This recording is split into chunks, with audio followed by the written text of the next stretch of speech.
It's 4 o'clock in Los Angeles, and you know what that means. It's time for another exciting, snow-free episode of Taxi TV Live. Yeah, baby. And hello to you guys. Thank you, audience. Thank you, band. And greetings to all of my snowbound friends putting up with a bunch of hellish weather, kind of everywhere but here, because it's about 75 degrees and sunny here. Um, Hope you guys are all bearing up to the crummy weather that you're getting. It just seems endless. Every time I turn on the news, it's like another round of snow for you guys. Um, okay, so you've got me. Hello, Kale. How are you? Um, Ooh, small crowd today. Maybe everybody's internet got knocked out by icy cables or something. So I trust you guys had a good weekend, regardless of the snow. Um, Anybody watching the Olympics at all, or is it just me? 50s and sunny in Montana. Nice going. Love Montana. Beautiful state. Many years ago, when Taxi was brand new, a Taxi member who was the number one rated fly fishing guide, I think, in the western states, maybe at least Montana, invited my wife and I to come and stay at his lodge and go fly fishing with him. Can't remember the name of the river. Three Forks, maybe? Anyway, we did 2 days of fly fishing, and just what a gorgeous state. Um, Took us about a half a day just to drift by Ted Turner's property. Big ranch that Ted owns. Anyway, Kale loves curling. Yes, who doesn't love curling? I grew up in Illinois. We used to go to Delafield, Wisconsin, was I think the closest ski slope to where I grew up. And using the term slope very loosely, I mean the thing was literally like a bunny hill. But that was the very first place I ever skied, and I remember we stayed at a like kind of a log cabiny lodge there, and they had curling, and I think that was the first time I ever laid eyes on people doing curling, and I was a kid, I was like maybe 7 or 8 or 9 or 10 years old, and watching these guys with brooms sweeping ice so that this big round thing could slide kind of amazed me. But hey, whatever floats your boat. Um, in Cleveland, we actually go fly fishing for flies. That's great, Scott. Well, I hope you're not serving any of them tonight at the restaurant. Um, I got to say, yes, I watched the ice dancing last night a little bit of it as well. And what are their names? Davis and somebody, the American couple. I was in awe of how great they are. So congratulations to them for being so incredibly talented and working so hard on what they do. So today we're going to talk about what you need to succeed. And as I mentioned in my email earlier today, I saw a post on the forum called Forward to Placement Ratios. And I've seen that kind of question asked before, like how many forwards have you guys had before you get a deal? How many, what's the ratio? Oh, look, I can affect the lighting by turning this piece of paper. How cool. Anyway, it's not a dumb question, but it's kind of an unanswerable question because it's not going to be the same for anybody. There is no, like, if you get, 20 forwards, you get a deal. This person went on to say, I think his initial post said, I'm not going to get into my situation. You've probably read about it already, and I know that your answers will vary wildly, but I'm wondering what kinds of forward to placement ratios other people are getting directly from their taxi forwards. Can we expect a first deal after 10 forwards, 30, 50? A subsequent post revealed this. I won't say how many forwards I've accumulated. Let's just say that it's more than 50. I'm not sure what else I should be doing at Taxi. I guess I'll just check my email junk filter again. So that was the part that reminded me of the member who got a hearty laugh out of me at the road rally. I can't remember the circumstance, but we were standing outside the ballroom talking about how painful it is waiting to find out when you get a forward. And he told me it's like waiting to hear from industry people is like waiting for your dealer to show up. And I'm pretty sure he wasn't talking about a car dealer. And I want to hold up these stickers made by Stephen Giles, one of our members who I really, really like a lot. And he made these. It's been a very commonly used phrase on the forum over the years, and Stephen Giles made these and brought them to the road rally and gave them out to members. So write, submit, forget, and repeat. Because, I mean, dear God, if you're sitting by the window with what I would call VBS, Venetian blind syndrome, looking out the blinds, waiting for somebody to drive up and deliver a contract, that probably is kind of like waiting for your dealer to show up. And I think this is great advice. Write, submit, forget, and repeat, because almost all, if not entirely all of the people that I know who have gotten deals seem to subscribe to this formula. Just keep cranking out the music. And that's great that this gentleman who started that thread has at least 50 forwards. Sooner or later, the deals are going to start to come in. So there you go. Stephen is my hero. Yeah, I like him a lot too. He's a really good guy. Got a great heart, and he's extremely talented. So, moving on here, I've got like 10 pages of notes for this show today, and I will say that, yes, I'm a little wired on Rockstar for a change. Only drink it for the show. But I think I'm going to have to talk fast and not veer off on too many tangents today. Anyway, I do understand the frustration. I understand the pain that you guys go through when you get a forward. I have great compassion for our members, and I know it's hard waiting to hear from industry people after a forward. It's painful waiting for an angel to come through the pearly gates and bestow success upon you with their magic wand. We've got an entire thread under the success story portion of the forum that's called How Long It Takes. And people tell their stories. And it's so incredibly common that people get a forward and hear 3 months later, 6 months later, a year later. We've had cases that have taken 2 years or longer. There are a myriad there are myriad reasons why that happens. Could be they're working on a project and they're accumulating stuff over a period of time. Could be that that a library is getting ready to build, like a singer-songwriter CD. And they got most of the way through building it, and then they got waylaid because dubstep became the happening thing, and all of a sudden the priority was getting dubstep projects out. So who knows? But for whatever reason, if you're somebody that's got that many forwards, sooner or later something's going to pop and you're going to get some deals, and my guess is more than likely the floodgates will open and the deals will start to come more frequently. So there you go. My dealer's a taxi member. He gets forwarded all the time. It's Scott Hansen's pepperoni dealer, I'm sure. So I think most of us already know that it's not a ratio and that there is no formula for how long it takes. But there are things I believe that you can do to increase your chances of success and the speed at which it comes. So here we go. And many of these are going to sound obvious to you, but the first one in becoming successful is believing that you can be successful. I think many people, myself included, at times in my life, maybe every day, who knows, we've all got that little voice, sitting on the shoulder or deep down inside of us, going, are you really as good as you think you are? Are you as special as you think you are? Is your music as good as you think it is? Those things exist in all of us, and whoops, my phone is vibrating. I should turn off the vibrator. I have no idea who that is. Oh, well, goodbye, person.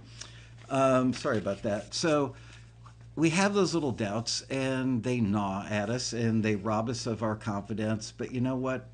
Who's that guy on Saturday Night Live that used to do the affirmations looking in the mirror? Stewart somebody or other. Obviously that's kind of a goof on positive affirmations, but if you don't believe that you're good enough, you're probably not going to be successful. But maybe the answer is finding something that you're really good at. Just to make a broad statement like I am really, really good at all things musical, probably not that helpful.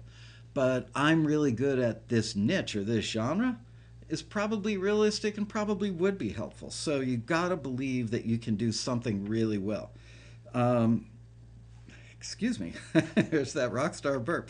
I'm not suggesting that you live in a land of false bravado.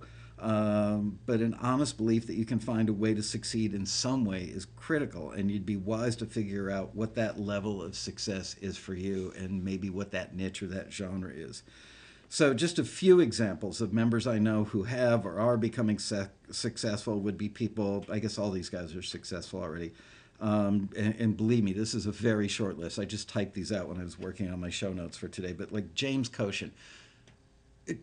James Koshin, aside from being one of the nicest people you could ever meet on the planet, he's really, really talented. He is so positive, and this is a guy that has so many current obstacles in his life and overcomes them, and his positivity is not false. He truly believes, and he should because he's that good.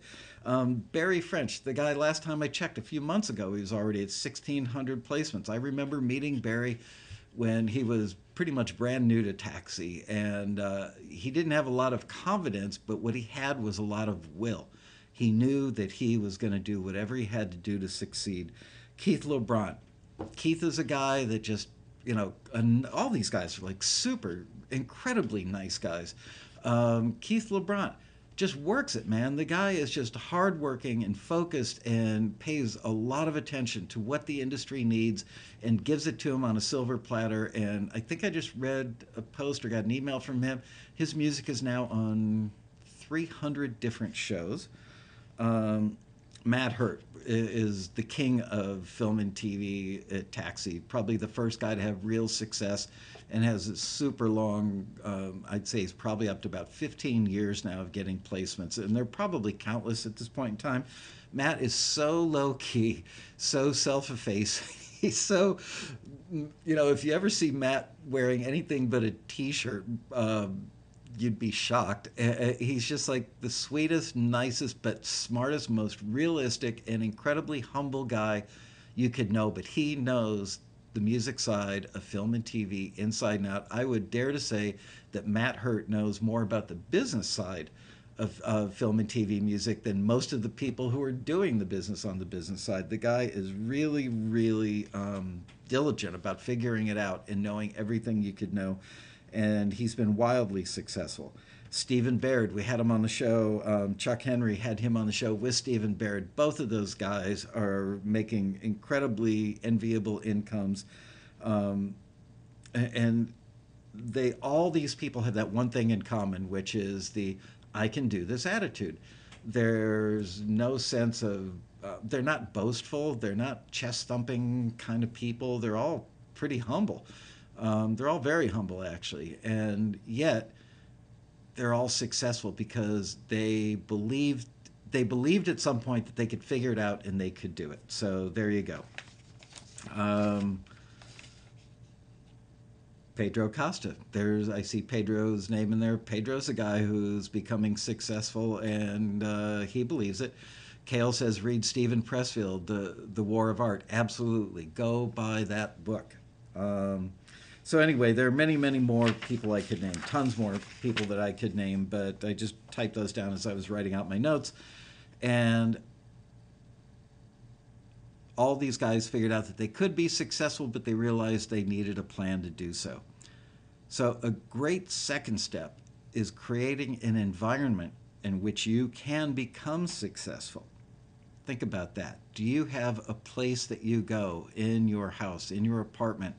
Not in your house or apartment. Do you have a specific workplace? Because this is work. I know it's fun, and everybody loves making music, or you guys wouldn't be watching the show. You wouldn't be Taxi members. You wouldn't be doing what you do. But do you have a place? I spend, sadly, a fair amount of my nights and weekends at home, behind a closed door in a bedroom with my laptop. And when my wife and kids invade, I go to the guest room and work out of there. If my kids have a bunch of friends over on weekend and I need to get stuff done, sometimes you just have to. I get in the car and I come back over to the office and work out of the office because I need a quiet space. A place that I can focus on what I'm doing, because it is so incredibly easy to use the excuse of, there were too many people at my house. I didn't want to miss the ice dancing thing on the Olympics. come on, we all have a bunch of excuses why we can not get something done, not work. But if you have a place that you go to and you have a regular specified time that you go there, even if those specified times are, I'm going to work every Wednesday morning from 9 to noon, and every Monday I do 2 to 4. It doesn't have to be the same exact time every day, but you should have times blocked out. I'm looking around. Oh, my day runner's not here, but yes, I do have a smartphone, but I use a week at a glance planner because it's frankly faster than using a smartphone and looking at iCal or looking at my laptop and looking at iCal. And I map out my week. And not only do I write that I'm going to do something at a specific time and try really hard to stick to that schedule, I will allot a certain amount of time. I will admit that I'm not always as successful as I'd like to be in getting things done at exactly the time that I planned, because people are constantly walking in my office. What do you think about this? What can we do about that? A lot of stuff comes through my door. But if I didn't have that weekly schedule to work from, I'd get nothing done. Somebody once told me, I think it was my friend Jim Long, who is maybe the smartest person that I've ever met in the context of doing business. He's also the Clive Davis of music libraries. Jim has been a great friend of mine and a mentor for 25 years, I think. And Jim Long, once over lunch, he said to me, anybody who writes down their to-do list on a legal pad or a notepad and then flips pages and goes on to the next page is destined to be a failure. And I said, why? And he said, because you turn the pages. He said, at least with a calendar, some sort of day runner, things are structured. But to just make a list, you lose the priority aspect of things. So take that advice, because Jim Long is really, really successful. So everything he says, I tend to believe. And so much of what he's told me over the years has turned out to be true. Okay, a second great step, having the environment, talked about that, regular time, stick to the schedule, no excuses. Do you stick to that schedule, or do you find excuses for not sticking to it? Everybody who finds it easy to come up with excuses, give me a +1. You know what? Let me go grab my week at a glance, and I'll tell you which model number I use. I'll be right back.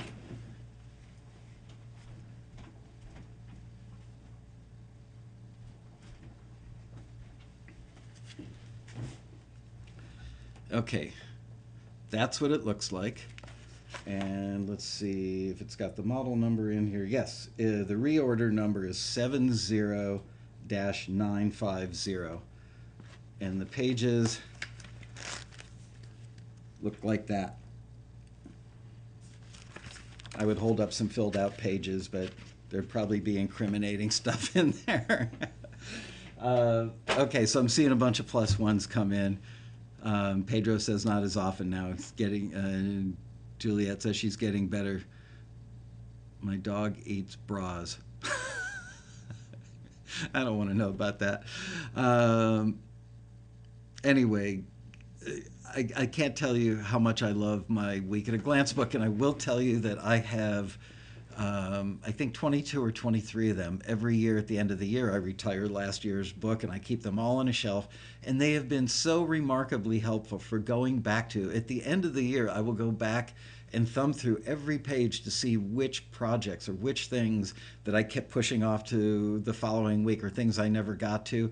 Having that stuff written down is just awesome. So I strongly suggest that you do it. Have you openly talked with your family and friends, telling them what you're doing, what your goals are, and asking for their support? Once you come out, so to speak, and go public with your plan and your goals, it's so much harder to quit, because you don't want to look like a big fat loser in the eyes of the people who are closest to you or that you're closest to. You know what? If you tell them what you're doing, they're going to give you support. Maybe the best example of that I see every year at the Road Rally is husbands and wives that are not musically inclined that come with their spouses to the Road Rally. And so many of them will walk up to me and stop me in the hallway and say, I'm so glad I came. Now I understand what my husband or my wife is doing, and I'm going to be more supportive. So now all of a sudden you don't have to feel guilty about locking yourself in a room for 2 or 3 hours a day or taking a chunk of your weekend to work on this stuff. Okay, here's a good question for you. Do you hang out with successful people or do you hang out with toxic people? We all know that person, and or lots of people who are naysayers. The people, specific example that rubs me the wrong way all the time is people who say, "I'd never pay anybody to listen to my music." That's an example that's obviously near and dear to my heart. But they have very definite opinions about what doesn't work, yet they themselves are not successful. Why would you want to hang out with somebody like that? They are toxic. They rub off on you. They give you permission to fail. They give you permission to not stick with your goals. Oh no, it's that time of day where I'm getting the sunshine. And I taped up all that paper to prevent it. Um, Hanging out with toxic people is not good for being successful. Instead, you want to hang out with people who are successful already because I'd much rather have that mojo rubbing off on me than a bunch of people. Come on, if somebody's not successful and they have a negative vibe, I hate to sound so California, but you know what I'm saying. Negative people create negative energy and it does rub off and it gives you permission to fail, gives you permission to keep adding more excuses to your list. So hang out with successful people. And you know what? By being here and watching Taxi TV, um, all the people that watch, almost all you guys are regulars at this point. And I've got to give you guys kudos because you're here hanging out with a group of people that are all trying to be successful or are already successful. So you're commingling, you're co-writing, you're hanging out where the energy is good. Think about the forum, the Taxi Forum. We all know that some of the best and brightest members hang out there and generously give incredible advice. End up collaborating with what I would say are junior members, meaning that maybe they're newer and haven't been successful yet. But if there's a good match between them or among them, they end up collaborating. And lo and behold, and I don't mean this to sound negative, but they get to ride the coattails through the front door. Obviously, the people who are so called riding the coattails are obviously contributing something valuable to the members who are more experienced and maybe have those connections. So everybody is winning, and that's the point, is that if you hang out with winners, you can become a winner. If you hang out with losers who are busy making excuses, you become one of them, and I don't want to see any of you guys become losers. Let's see. Trying to, I did so much ad-libbing there that I've gotten ahead of myself on paper. Yeah, did that already, did that. Oh, the road rally. Talk about a place to meet positive people. And I know, look, it costs a lot of people a plane flight to come to the road rally. You got to fork out, roughly $450 for 3 or 4 nights a hotel at the road rally. So let's say you drop $1,000 to come to the road rally if you fly in from the Midwest and the flight is $400 and you drop another 400 or 500 on airfare and another $100 on subway meals. And I'm not talking about meals you eat on the ground, in the subway like where trains are, but Subway the restaurant. They should serve finger sandwiches there. I'll leave that alone. But you know what I'm saying, that if you come to the road rally, there is probably no greater pool or collection of positive, forward-moving, positive thinking, forward-moving people than the road rally. Why wouldn't you want to immerse yourself and get to know those people and become part of that community rather than going to band practice or hanging out somewhere locally with musicians who've never been a Taxi member, who've never been successful, who don't really know that much about film and TV. The little that they do seem to know, they're the kind of people that know enough to be dangerous. They can speak with authority. They sound intelligent and like they're well informed, but they're probably not as well informed as you are. They just drag you down. So stay away from those toxic people. Okay. Next on the list. How am I doing? Got to pick up the pace. Expose yourself to new things, mainly new music. Many of us get stuck loving and listening to the music. Yeah, I listened to the Eagles all weekend long in my car to the point where my family is like ready to throw me out, leave me on the 405. But we get stuck listening to what we grew up with, mostly the stuff that we fell in love with when we were teenagers or in our 20s. Um, a lot of people take themselves out of the running for many of Taxi's listings, actually, the industry's opportunities, because they say, I hate what I hear on the radio. But if you want to be a fashion designer or an architect, could you be successful if you weren't staying on top of current trends? Of course not. Would you hire an architect that still designs stuff that looks like a bygone era that's not cool? Admittedly, some of those cool 60s houses are really cool now, or maybe houses from the 30s are cool. But you know what I'm saying. If you're going to remodel your kitchen and you want a current, modern, great looking kitchen because you're thinking about retiring in a few years, and you want to sell your house, and you're trying to kind of bring it up to snuff so that it's more desirable to sell or for buyers, you're not going to hire somebody that's going to design a kitchen that isn't current, okay? Most likely. So find parts. There are definitely styles of music. You may hate the pop stuff that's on radio, but you may like artists like the Lumineers. They're not dance pop, but they are pop. They're on pop charts, and they're cool. What about some of the current singer-songwriters that are out there? There's got to be some genre and some artists within that or those genres that you can identify and say, I really like that genre, and it's not that far away from what I'm doing, and by stretching myself a little bit, I could make myself into a contemporary artist, and then sit down and analyze what is it about them that makes them contemporary. Is it the vocal phrasing, melodic structure, chord progressions? More than likely, rhythm has a lot to do with it, and the beats. So there you go. Got that covered. Okay, get Spotify. I get no money, I get nothing. I pay for my Spotify account, but you can get a free Spotify account if you're willing to put up with the ads. Even if I think I pay $10 a month for the ad-free version. It's a cheap thrill. And you can certainly use that as a tool to stay on top of new music. You're just downright silly if you're not doing that. Check out music blogs. Keep searching until you find new acts and new sounds that appeal to you. Don't stop until you find something that appeals to you and sounds like you could do it. Taxi member Chuck Henry, who I mentioned before, he's been on the show. He makes a great living, a very enviable living, like lawyer money, doing music and nothing else. And he told me that in the beginning he was submitting stuff. I forget what it was, but whatever it was, he wasn't having a lot of success. And then one day he took a shot at a hip hop thing, and bammo! All of a sudden, he figured out that that was one niche that he could do, and so he does a lot of instrumental hip-hop stuff that gets used time and time again on reality TV, and he makes great money with it. And it doesn't mean that you have to sell out and do only that stuff. You could do that stuff to pay the bills, and you could still do whatever kind of music you love, even if it's dated and weird and experimental and has very little commercial value. You don't have to stop doing that stuff.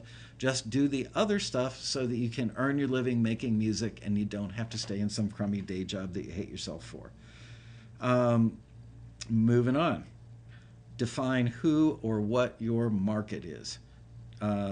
If you're trying to get your songs cut by chart-topping artists who are signed to record labels, that's totally different than trying to get your instrumentals on reality TV shows.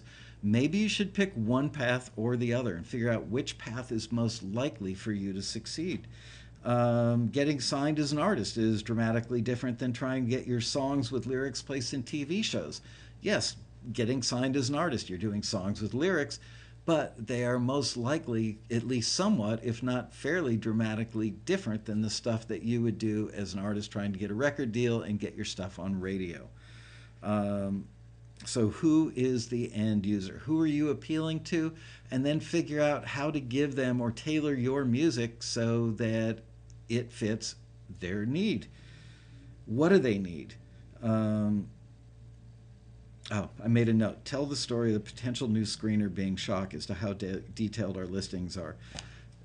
I had a guy spend about an hour and 15 minutes with me the other day in my office. Potential new screener. Really good industry experience, both on the record side and the film and TV side. So we were meeting and hanging out, getting to know each other. He was learning more about Taxi. I was sizing him up as to his chops and what he listened to and his accomplishments in the industry. And at some point, I played him, I don't know, 3 or 4 different pieces of music that he just flipped out over and said, yeah, this stuff is absolutely stuff that I'd walk into a record label. And then I read him some of our listings. Now, this is a guy who is familiar with what they call briefs. Briefs, for those of you who may not know yet, that's the industry terminology when a music supervisor they put out a brief telling people what they're looking for.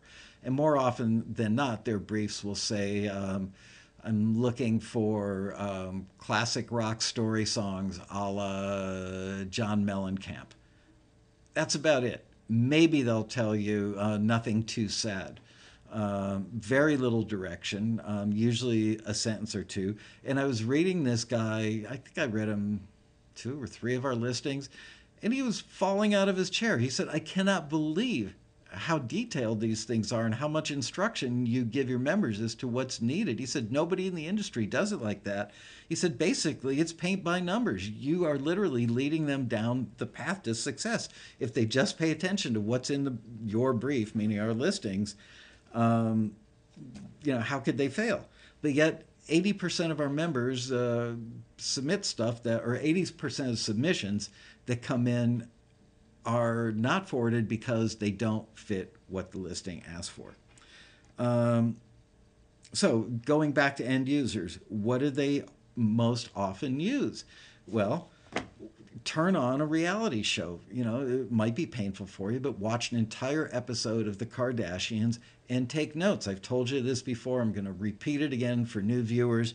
Take notes. Every time you hear a music cue, and you're going to hear a lot of them, make a note. 14 seconds of what Chuck Henry calls Oprah hop, meaning not really true hip hop, but it's got a hip hop beat.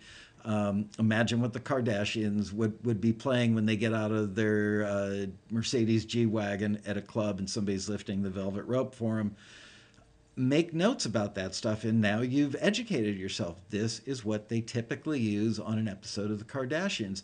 Then watch another kind of reality show. One of the Gator Boy. Oh, I watched one the other day. Can't remember the name of it, but it's the one that takes place. Oh gosh, what are the mountains called? Fairly near the East Coast, like in Virginia or West Virginia. Anyway, it's about guys who harvest ginseng root from out in the forest, and apparently the stuff is worth a lot of money, and people fight hard to protect their turf and get their hands on the most root they can. Who would have ever thought you could make a lot of money selling something that's legal? But a whole different kind of music on that than you're going to hear on the Kardashians. Then you could sit down and do the math. Look at the TV Guide. Look it up on the internet and do a head count. How many shows are there that would use acoustic guitar, banjo, fiddle music versus how many shows would be using dancey, poppy, beat-driven stuff like the Kardashians might?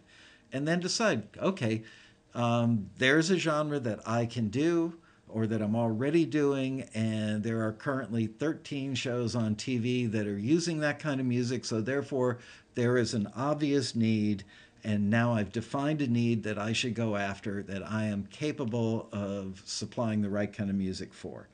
And then you need to figure out, okay, who's going to be picking that music? Well, oftentimes in reality shows, it's supplied in bulk by libraries on hard drives, and they've got a directory that comes up on a computer screen, and they search for, mid-tempo bluegrass.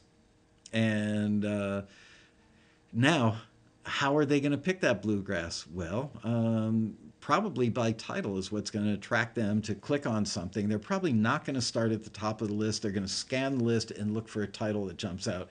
And did you read that letter from me that came out with the current set of industry listings? I'm just curious, how many of you guys actually read that email from me? It went out to members on Saturday and it went out to non-members today about how to title your tracks. And while you are giving me plus ones, um, and yes, made you look, those listings are absolutely all over Taxi. Hell yeah. Um, how many of you read that thing from me about creating titles that get you noticed?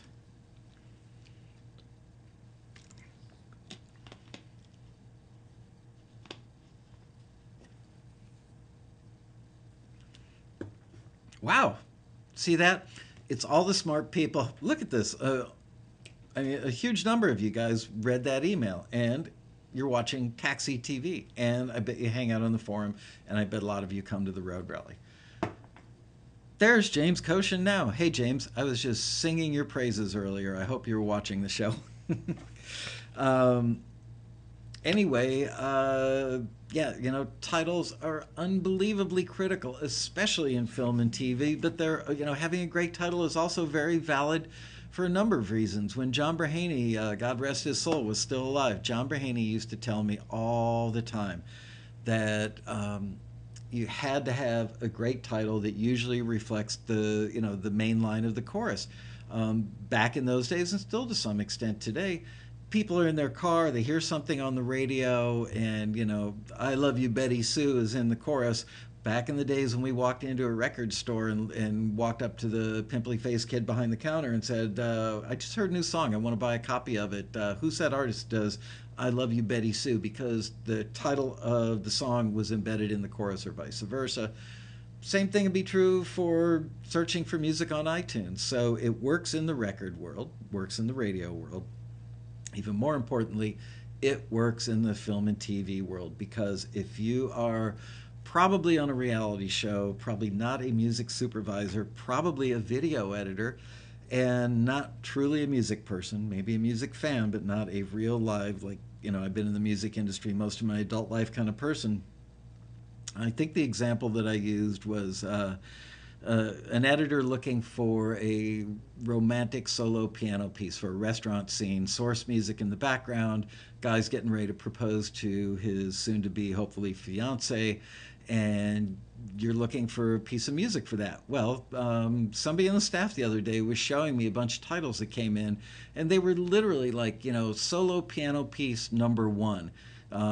Piano solo INST period V1 and a date behind it. I mean, all these kind of technical things that are great for you guys as far as keeping track of how you file stuff on your hard drives. But oh my gosh, when people in the industry get that, it screams amateur hour. And more importantly, if you had a title like Piano Romantico, come on, who would be scanning that list and not click on Piano Romantico if you were looking for a solo acoustic piano piece that was romantic? You would absolutely listen to that. And like I think I said in the email, there may have been something that was even better, but you probably wouldn't get to it because you would go to the one that had the title that seemed most applicable first. And if it was a pretty good piece that worked pretty well in the scene, you're not going to beat yourself up at midnight in an editing room, listening to 27 other pieces with a bunch of titles like, solo piano instrumental version 1. You just won't do it. So there you go. James likes Piano Romantico. Good. Okay. Watch reality TV, found out what they need. Kay talked about that already. Spend more time worrying about the genres they need and whether or not they want buttoned endings for instrumental stuff for reality shows, or fades, or how many bars are typically between edit points and things like that. Don't worry about what other members have as far as the forward to placement ratio. I really don't think that's going to help you move forward nearly as quickly as learning about all those other things that go into giving your prospects, your end users, what it is that makes their job easy for them. Everybody wants something that makes their job easier for them, so why not hand it to them on a silver platter, right? Give the people your music is being forwarded to a reason to use it, make it easy for them. Man, I'm doing so well at ad-libbing, I practically don't have to read my very extensive notes that I prepared. Universal lyrics, most common topics, most desirable lyric themes, most desirable emotions that are being conveyed. I mean, really, there aren't that many emotions. If you made a list of all the emotions that are typically in TV shows, you could probably do a column for feature films. How many different emotions are in those? Reality shows, emotions for those. TV dramas, typical emotions for those. What other kinds of shows? I don't know, whatever. But you get what I'm saying, which is emotions. What do you have? Love, hate, happy, sad, suspense. I don't know. I'm trying to do this off the top of my head, not doing that great of a job. But you get the idea. All right, so quit making and using excuses. Take responsibility for your life and don't blame others or situational stuff for your lack of success. And above all, seize opportunities when they're staring you in the face. Recognize them and go for them. All right. So I want to give you, I think I've done this before on the show, but I made up a list. I keep a running list of excuses that I've literally heard from people, members, non-members, musicians over the years. And a couple times a year, I join Stephen Memel for a thing he does called the Hollywood Music Immersive. And it's generally like 16-year-old kids that are at this thing. And I beat them over the head with my list of excuses. The music industry sucks. There's no music community where I live. The clubs here don't like artists who play original music. They only want covers. The music on radio sucks. The big record labels just want to screw you. The music I write isn't commercial. I'm just a lyricist. I can't afford to go into the studio. I can't find a singer, a bass player, a keyboardist, guitar player, etc. to play in my songs. I've moved and I haven't put my studio back together yet. I'm waiting till I get my new keyboard to start recording. Oh dear God. I've got kids. Don't most of us? I've got a day job. I think most of us do. I don't have a studio in my home. Figure it out. Find a collaborator that does. I'm intimidated by recording gear. Get over it. I don't have the right plugins yet. Oh yeah, I absolutely guarantee you that Clive Davis, sitting there in his office, looking for songs for his next artist, going, man, I'd use that song for Alicia Keys in a heartbeat. If only they'd used a different plugin for the compressor on that vocal. My wife or husband doesn't understand my passion. I just want to be creative and I don't want to learn to do the business stuff. Those are all excuses that people use to avoid actually doing what they need to do to be successful. So just get over it. Those are excuses. And those usually come from toxic people. And then there's the I just need list. I just need a manager. I just need a producer. I just need a distributor. I just need a publisher. I just need somebody to do my publicity. I just need a financial backer. That's an oldie but a goodie. I just need somebody at a record company to hear my music because, yep, it'll only take one of those people. They'll hear what a genius I am.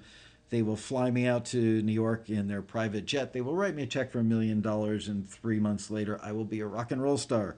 I just need somebody to build my website. I just need somebody to book my gigs for me. I just need people to play in my band.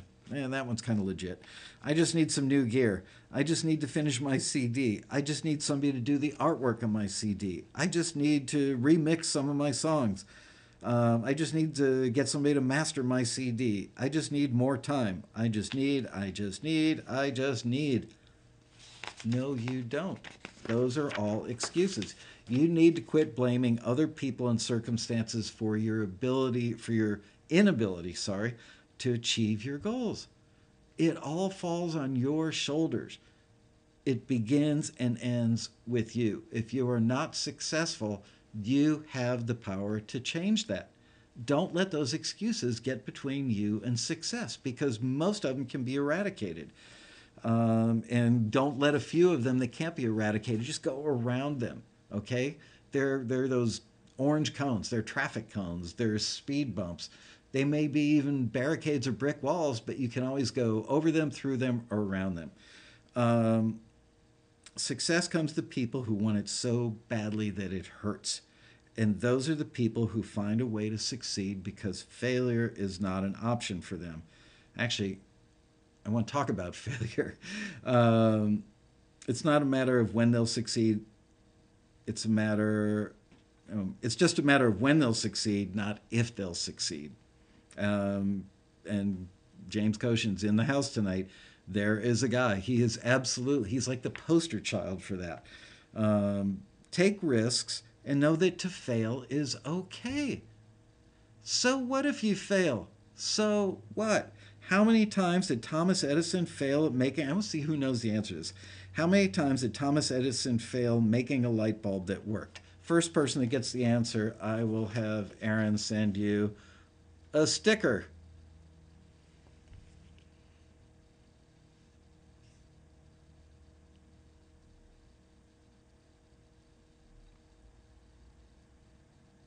That's right. Failure is good because it puts you closer. All right. Woo. Ethel Porcadilla Hightower, 1,000. You are right. Okay. Aaron and Kale, I hope you're watching in the other office because Ethel Porcadillo Hightower sounds British. You get the sticker. Congratulations. All right. Continue doing the right, submit, forget, and repeat. Yep. Okay. Henry Ford failed and went broke. Went broke 5 times before he succeeded.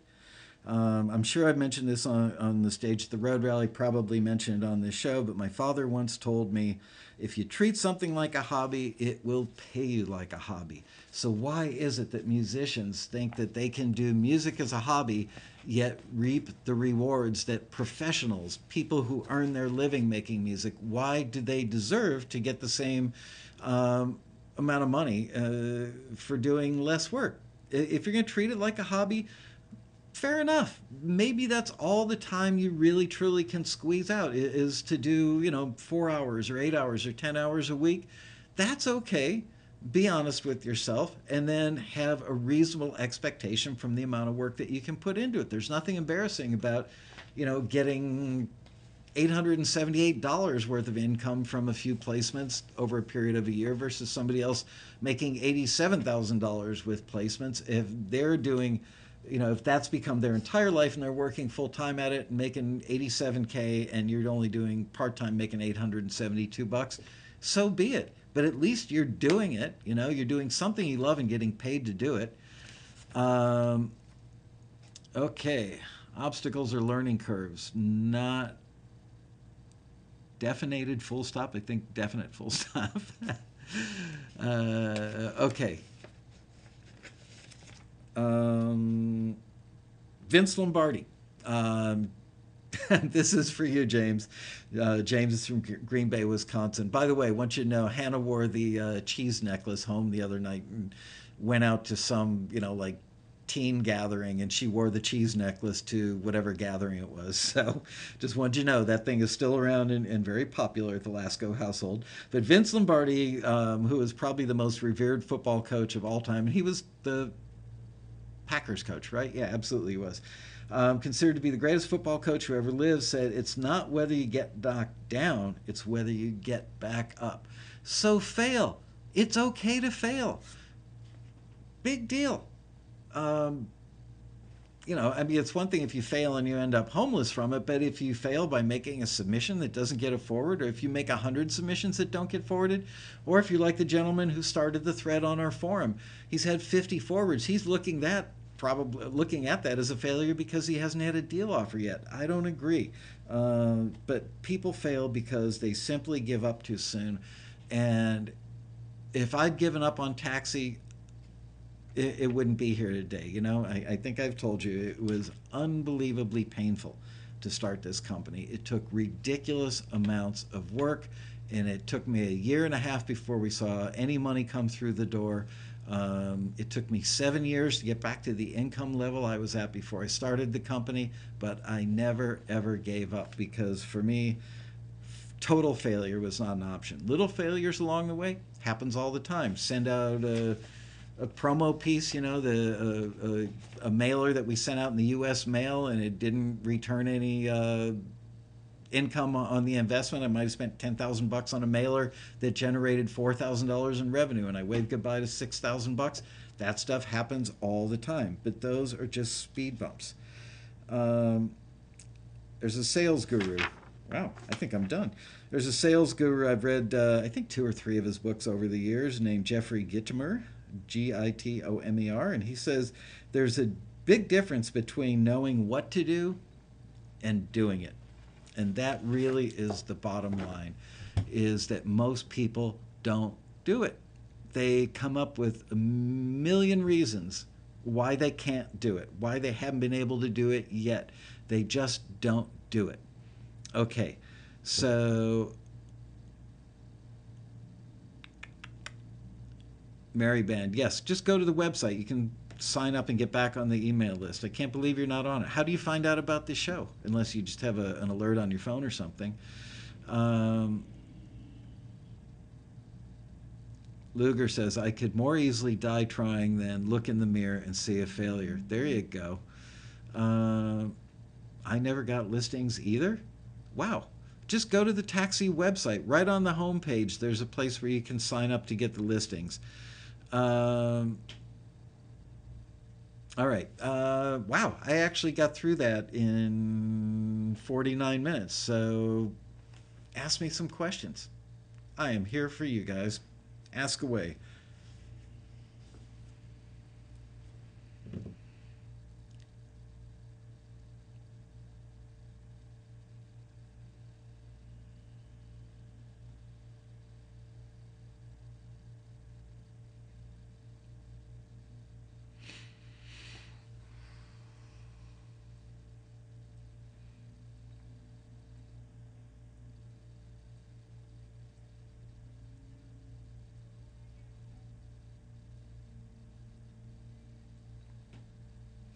Do libraries often ask you to do songs out of your bread and butter genre, or do they ask you to do what you are best at most often?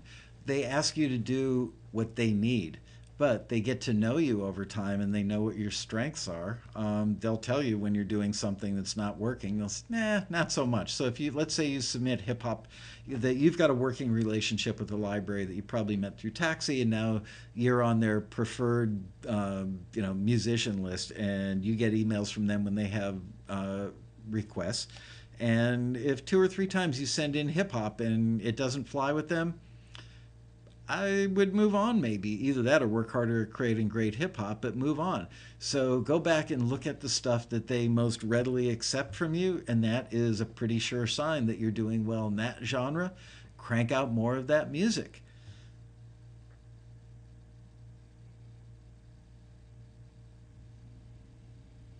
What's my highest score in Flappy Bird? I just heard about Flappy Bird for the first time over the weekend.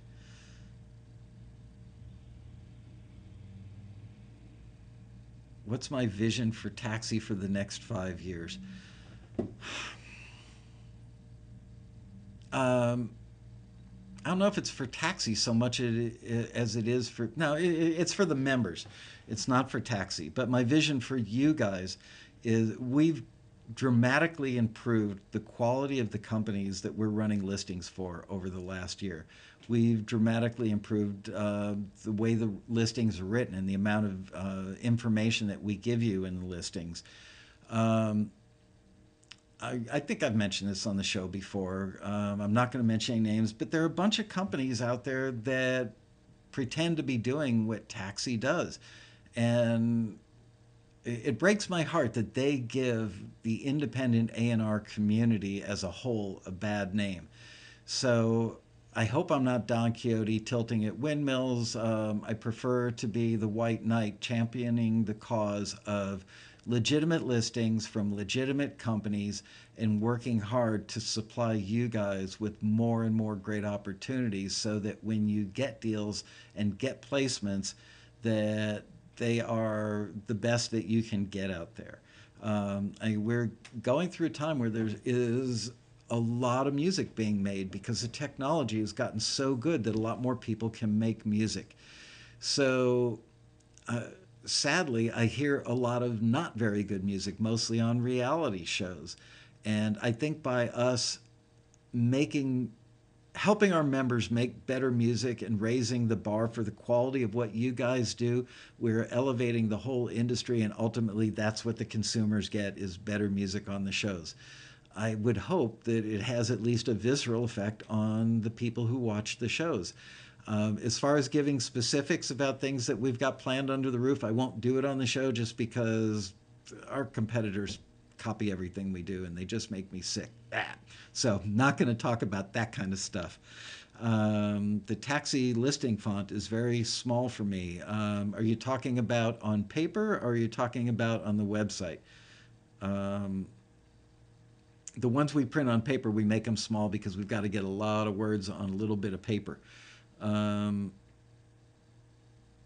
the ones on the website aren't that small. I don't even know what size font they are, but I know that I'm 59 years old and I can read those suckers. Um, and then again, I did have cataracts and have plastic lenses embedded in my eyeballs. Um, how do we know when to stop waiting for a response on a forward? That's a great question. Our songs are on hold for months. A song is on hold when somebody actually picks up the phone and tells you it's on hold. And generally speaking, that would be a record label. Um, Libraries and music supervisors don't even really use the phrase on hold.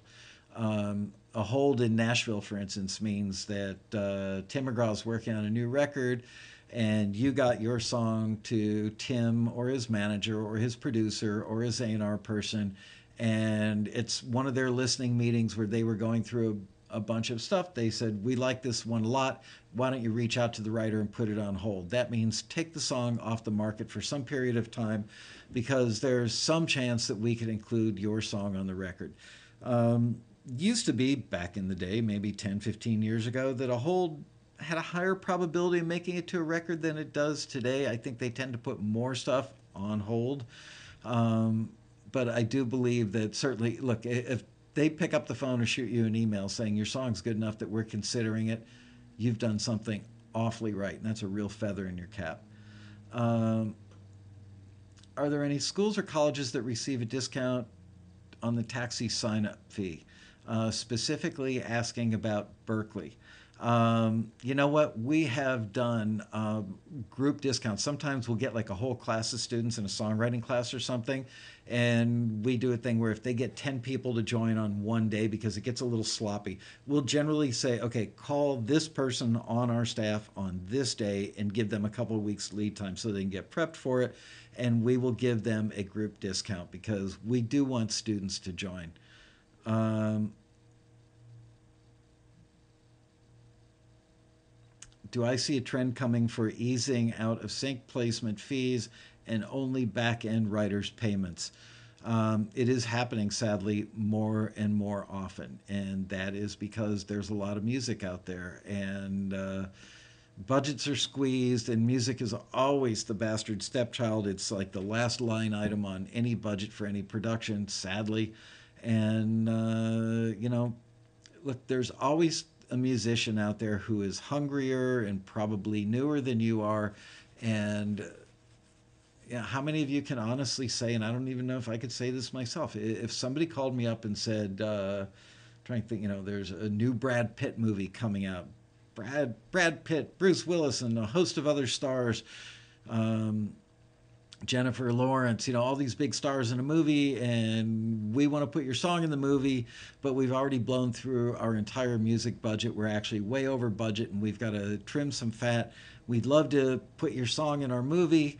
It's going to be tremendous exposure in the theaters. You won't make any money on the back end because the U.S. doesn't pay any theatrical performance royalties, but everywhere else in the world does. But eventually the film is going to make it to television and you're going to make money on the performance royalties there.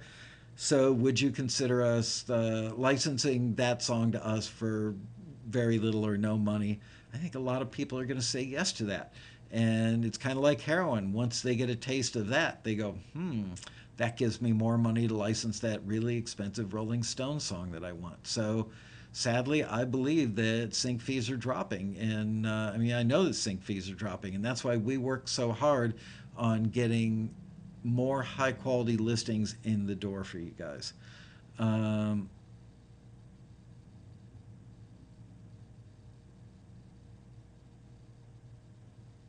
Scanning through the questions.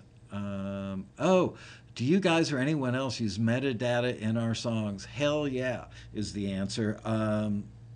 I just talked to, I can't remember if it was a Music Soup the other day or a library owner, and they were lamenting the fact that, the problem is there's a lot of great music out there, and we hear music all the time that we want to use, but if it doesn't have metadata in it, we just wave goodbye to that piece of music and move on. And that's pretty telling.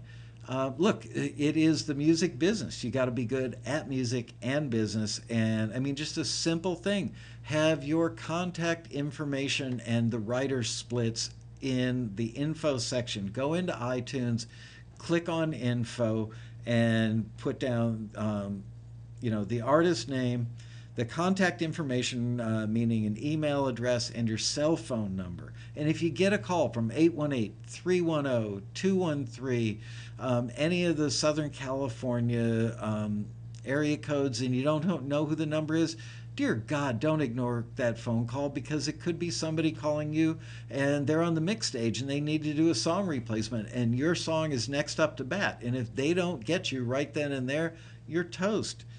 So yes, metadata. They want to know the song title, who the author or authors are. If there are 3 writers on it, I would say the writers are, James Doe, Bill Jones, and Pete Smith, 33% each. They want the contact information, like I said, and if there's a publishing company involved, probably a good idea to have that in there. A publisher wanted me to pay $250 a month in order for him to pitch my song for me.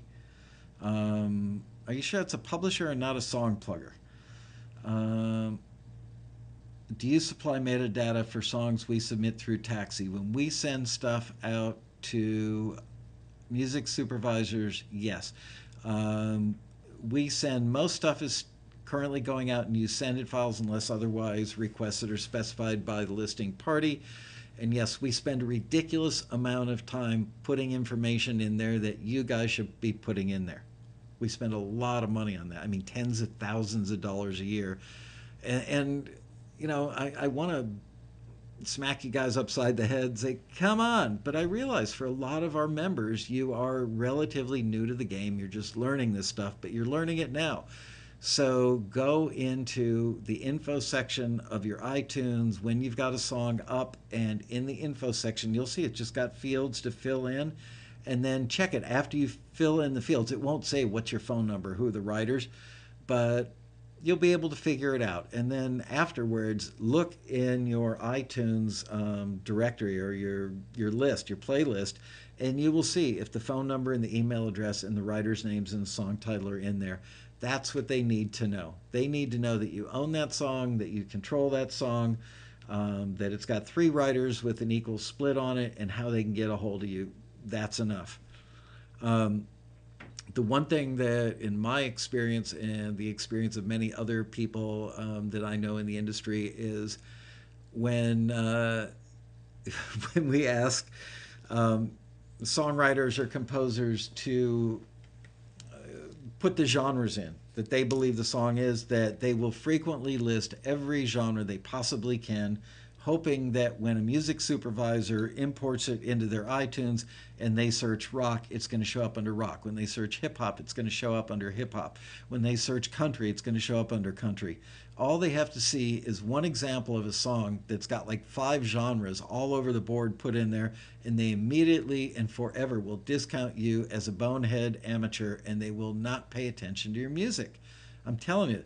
And even if you're only putting in one genre, you better be right. So we're putting in the genres when we forward the stuff, and better off to let us do that would be my guess, because we're sending it to them when they ran a listing asking for country, and we're putting country in the genre. And you can pretty much bet that if we're forwarding it for a country listing, it will in fact be country.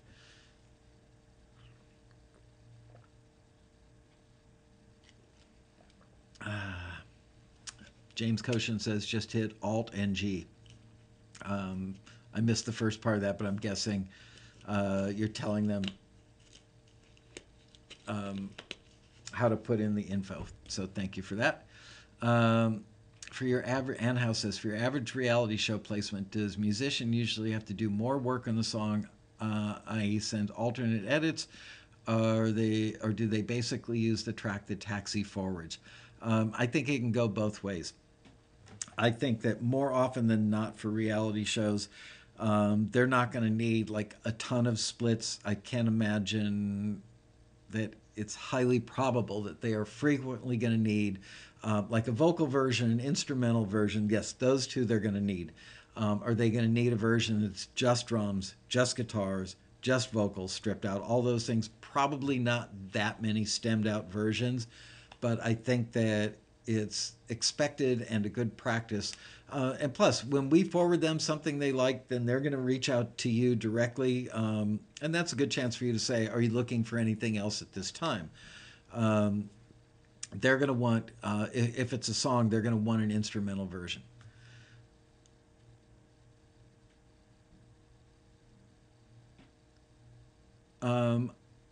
I think we may have done a show already on how to put metadata in. If we haven't, I guarantee if you go to YouTube and Google or search inside of YouTube how to put metadata in iTunes songs, you'll find it.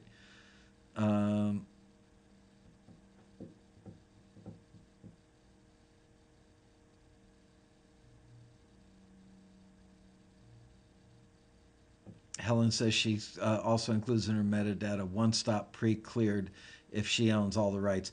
That's an important thing to know. People love it. Again, this goes back to making things easy for them. They love it. End users love it when they don't have to jump through a lot of hoops to license a piece of music. I think I've said this before in the show, but if they had two pieces of music that they loved equally as much, and both pieces worked equally as well for the scene, and one piece has one writer and one master owner being the same person, and the other piece has three writers and the master is owned by an indie label, they're going to go with the one that's got one writer and one master owner, the same person. They just want it to be easy.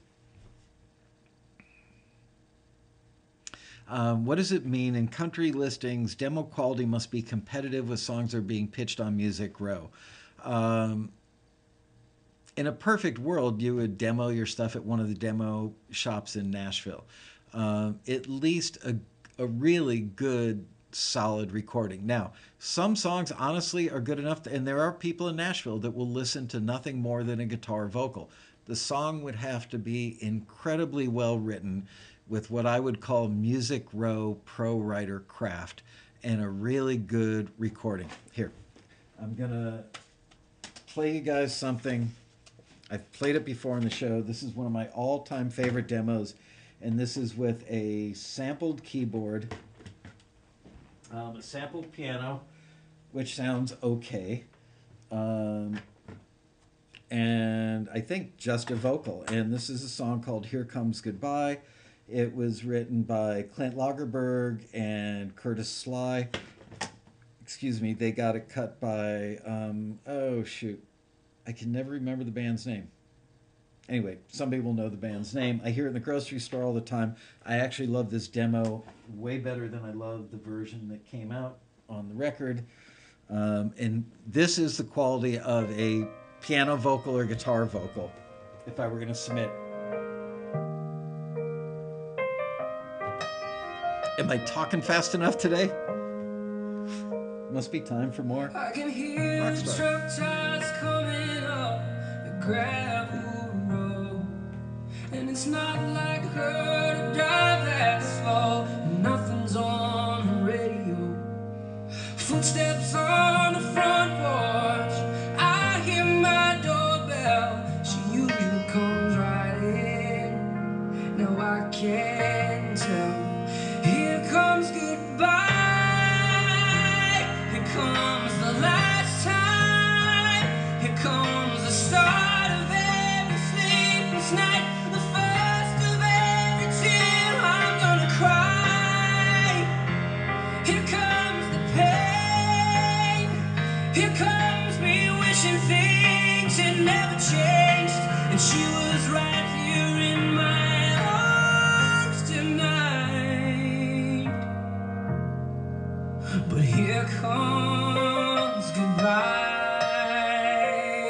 Rascal Flatts. Thank you.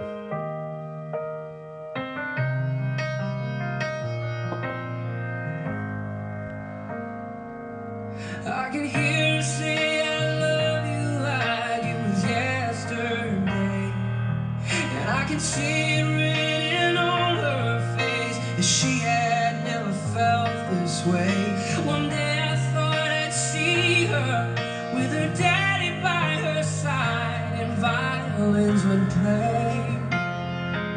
Here comes the bride, but here comes goodbye. Here comes the last time. Here comes the start of every sleepless night, the first of every tear I'm gonna cry. Here comes the pain.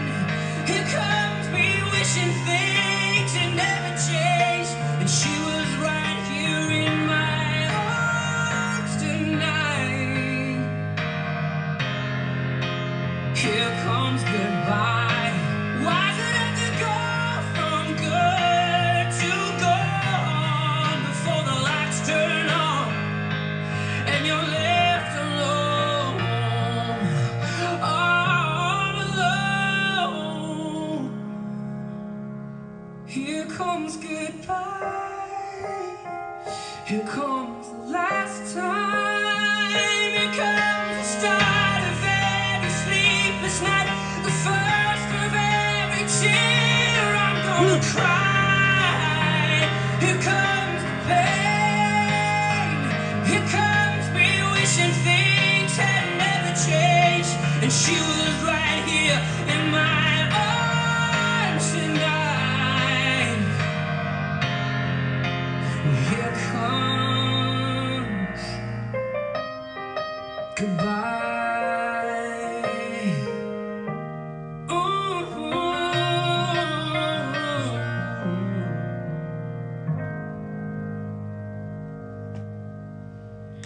Yeah. I unfortunately don't remember who the demo singer is on that. No, I wish that deal had come through Taxi, but these guys heard that Rascal Flatts were looking, and they said, okay, this is the story. It was told to me by Ralph Murphy, I believe, who gave me this demo. They said, okay, what can we write that would work for Rascal Flatts? They were writing at a Target, and I think at the end of the day, they had the basic concept of the song. But my point is, and then they came back the next day, I think, and finished it up and cut the vocal. And the vocalist was a local Nashville demo singer that was also trying to get a deal.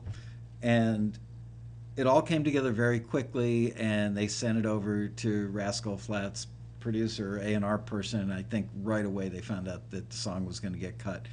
Anyway, that is an example of if your song is that well crafted, if your vocal makes the hair on your arm stand up, like I think James said it in the chat room.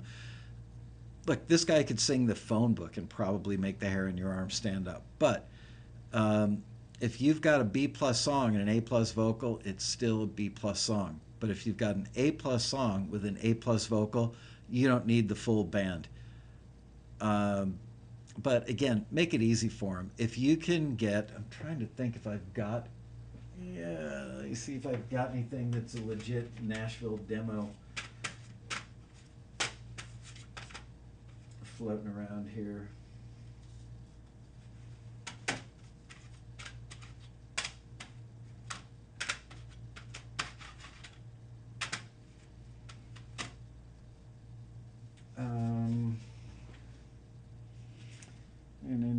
I have no way to know, but this was done by a woman I know named Sherry Miller, and I know that she spends a lot of time in Nashville. I could be totally wrong, but I'm guessing this was cut in Nashville. I don't even know this song. It's just got Sherry's face on it, so let's see. I may kill this 10 seconds in if it's not serving the purpose. Letters on the wall, graffiti on the bathroom door. There's a crooked heart with your name next still mine. 3 years come and gone since I've last seen your face. I can barely remember your lips and how they taste, but I think I could love you still. I think I could feel the old chill, light that spark for you. Baby, I could love you still.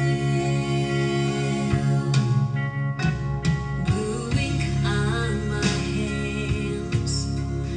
Okay, you get the idea. Sorry, Sherry, to cut you short. Sorry, I never return your emails because I really do adore you. I found. This is Georgia Thomas, who's been a member, I believe, for years, and I think that this stuff, these are typical Nashville demos.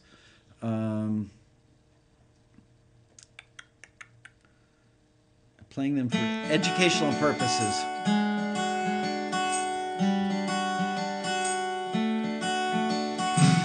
Sometimes you feel like you got a bad deal, got crushed like a bug on a windshield, cruising right along, then you hit a wall. Don't know if you can take another big fall. You tried to step out, but you got knocked down. What you gonna do now?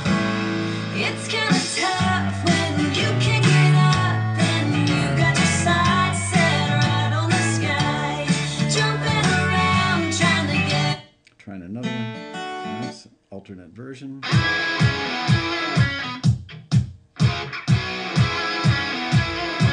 This must have been done during the Shania Twain years.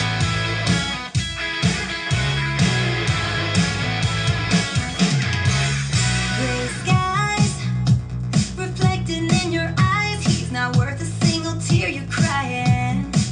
Say goodbye. We're gonna take a drive. Forget him and get gone with the wind. I know a place where boys treat girls like ladies. Yeah, they carry your bag, so get yours packed. They're waiting. Oh, let's go to Mississippi, Alabama, Tennessee, or we could go to Carolina. Okay.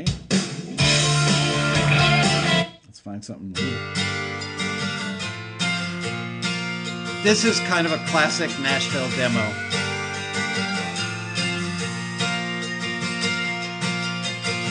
I've got walls like Jericho, strong and tall and made of stone. If you want to correct this heart of mine, then come on over here, won't you give it a try? Baby, won't you be my wrecking ball, crash into me and make me fall? Nothing but love where there used to be walls. Baby, won't you be my wrecking ball? Baby, won't you be my wrecking ball?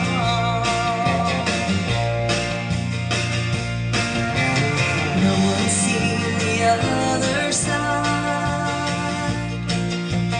Boy, there's been a few. All right. So you get the idea. Those are all pretty good examples of the kind of quality that comes out of the demo shops in Nashville.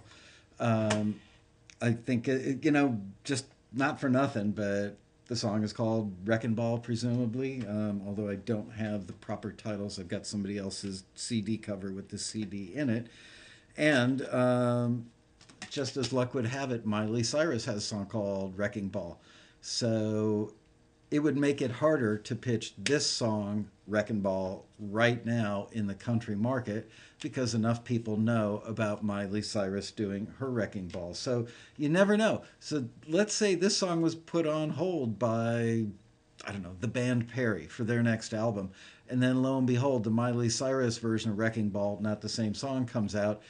This song would probably get kicked off the band Perry or whatever band's or artist CD because coincidence killed it. So there you go.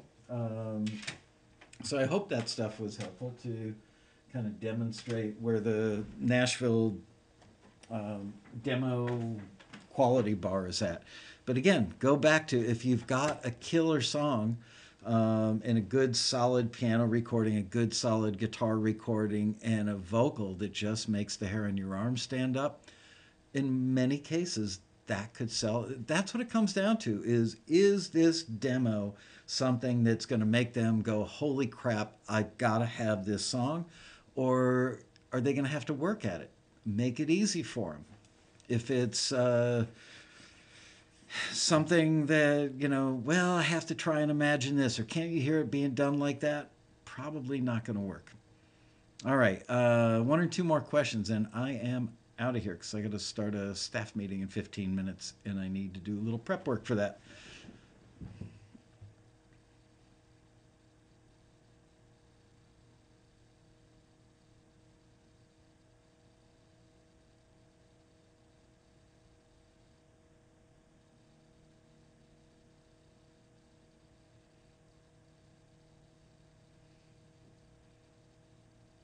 Don't write a song called Unbreak My Heart.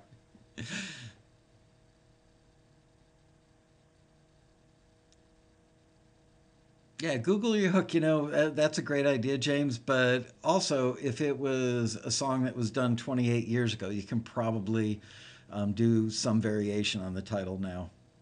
If it's something that's coming out or was out recently, don't go there.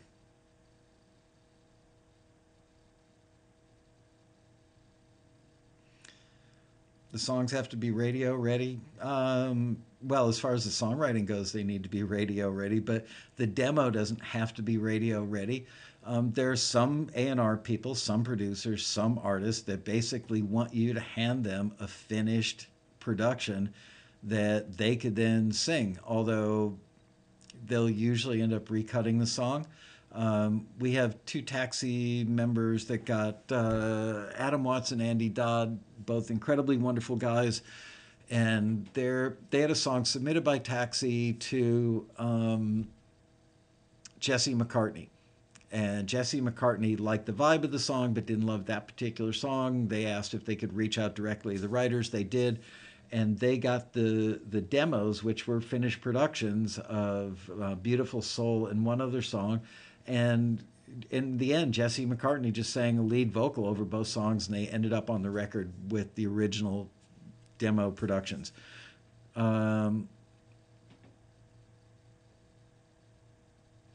I heard a Sunrise recording in LA, no. Can your demo production be too good? I don't know if it can be too good, but sometimes you might take it in a direction that, let's say you've got a great country demo of a song that's very pedal steel, fiddle oriented, but the act you're pitching to is a younger, hipper, more modern country act that might want to sound a little bit more like a rock band doing a country song. Maybe your production could hurt you in that case. Conversely, if you were submitting something for a more, traditional artist and you had more of a rock sounding production, it could hurt you that way. You need to know your target. And people in Nashville, the guys who are in it every day working, and pitching on the row, they will know if they're pitching a song to Faith Hill, they will probably custom tailor their demo, probably even go to the trouble of putting it in a key that Faith Hill would sing it in, so that when she hears the song, by the time she's halfway through the first chorus, she's singing along because it's in her key. That's what really smart people do. Or really good people, really experienced people do things like that. They would more often than not submit a male vocal on a song they're pitching to a male artist or a male band, a female vocal on a demo they're pitching to a female artist. Let's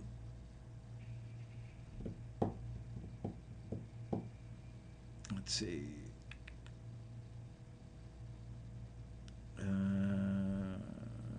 Okay. Okay, so it looks like. Can you quickly explain the end of your listings, 50/50, etc.? Ooh, I don't know if I can, because a lot of them are different, but basically what it's saying is some of the deals are exclusive, meaning when they sign your song into that catalog, that you can't go put it in a bunch of other catalogs.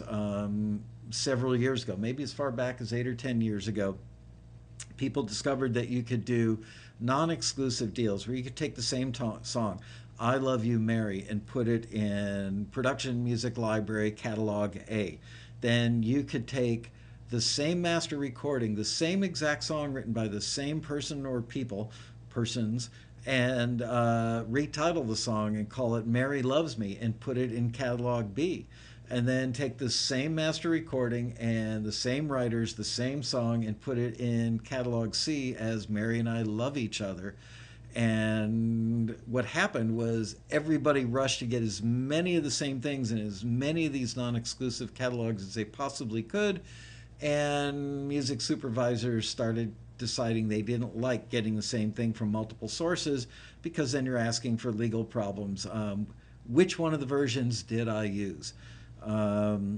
So, although they will still use some non exclusive stuff, publicly, most music supervisors will tell you that they much prefer things that are exclusive to one library, one catalog. 50/50 generally means that the publisher gets 100% of the publishing. Remember the deals where you do back in the day where you do a co-pub deal, which meant that the publishing company gave you some money in exchange for half of the publisher's share. You then got the other half of the publisher's share, and you kept 100% of the writer's share. Generally, nowadays, for film and TV stuff, when it's a 50/50 deal, whether it is an exclusive deal or a non exclusive deal, generally speaking, not every single time, but generally speaking, that means that they get 100% of the publishing, you get 100% of the writer's share. You make money. Let's say that they license the song for $1,000 to drama on TV. They get $1,000 sync fee. Generally speaking, this is not all the time in every case, but generally speaking, they will split the sync fee. The publisher gets $500, you get $500, and when the show airs, you get 100% of the performance money. They get 100% that would go to the publisher.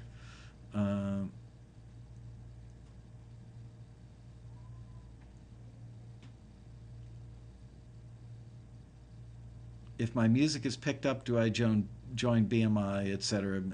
You mean, do I join a performing rights organization like BMI or ASCAP or CSAC? Yeah, you should probably join one in advance of getting your stuff picked up, because here's why.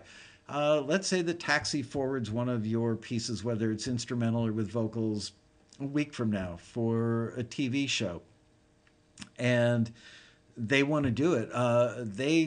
They need a performing rights organization to put on the cue sheet so that the performance money goes to that organization, and then they distribute it to you, the organization. So yes, you should join sooner than later. What James means by saying you should consider non-exclusives also exclusive, it's really good advice. Some of our more veteran, more tuned into the business side thing of members will take a song, and even though they're putting it in the catalog of a non-exclusive company, they won't put it in 4 or 5 other catalogs. They only put it in that one catalog, so that there will not be a case of a supervisor getting the same song or track from multiple places.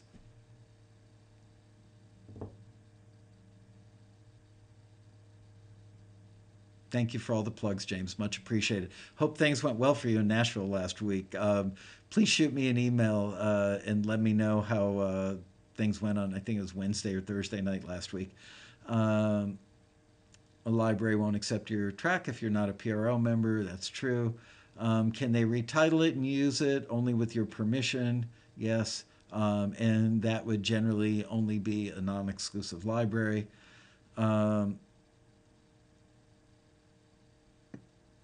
I think we've talked about Brian Kent Thomas says, helped to have a show that talked about how deals are done, e.g., splits, sync fees, etc. Go back into the archives and look for shows that have myself and Adam White's. Adam White's not as skinny as I am, and he has red hair. And I would say that those shows would be before January of 2013. So look for shows that took place in 2012 with myself and Adam White's. And I think those are the shows in which we talked about metadata and the types of deals and exclusive versus non-exclusive. Although a lot of Adam's opinions at the time about things like exclusive and non-exclusive, I believe have been softened over time. He and I are still friends and we keep in touch. And I think that he realizes that there's no stopping, the kind of shift to those things.